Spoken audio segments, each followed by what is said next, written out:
معلوم ہے اس وقت ابھی اعداد و شمار آئے ہیں ہندوستان کے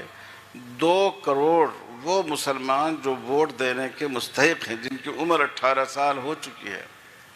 ان کے ناموں کا ووٹر لسٹ میں اندراج نہیں ہے۔ آپ سوچئے کتنی خطرناک بات ہے، 2 کروڑ کتنی بڑی آبادی، کتنے ایم ایل ایز کے حلقے کو یہ کور کرے گا، کتنے ایم پیز کے حلقے کو کور کرے گا۔ تو یہ تحریک چلائیے،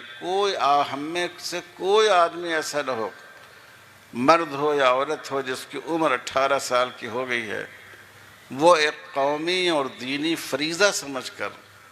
ووٹر لسٹ میں اپنے نام کا ضرور اندراج کرائے۔ میں یہاں کے جتنے یہاں علماء مختلف علاقے سے آئے ہوئے ہیں ان سے بھی درخواست کرتا ہوں، رسول اللہ صلی اللہ علیہ وسلم نے فرمایا الامام ضامن، امام ضامن ہے، تو امام صرف مقتدیوں کی نماز کا ضامن نہیں ہے، امام مقتدیوں کے تمام مسائل کا ضامن ہے۔ تو آپ اس کی بھی فکر کیجئے اپنے اپنے حلقے میں کہ تمام لوگ اپنے اپنے نام ووٹر لسٹ میں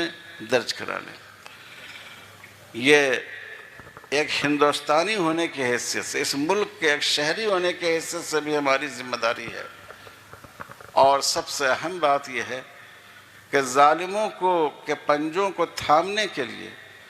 اور موجودہ حالات میں مظلوموں کی مدد کے لیے، انصاف قائم کرنے کے لیے، اس کے لیے بھی ضروری ہے کہ ایک ایک نام ووٹر لسٹ میں درج ہونا چاہیے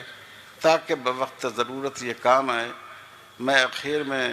مکرر شکریہ ادا کرتا ہوں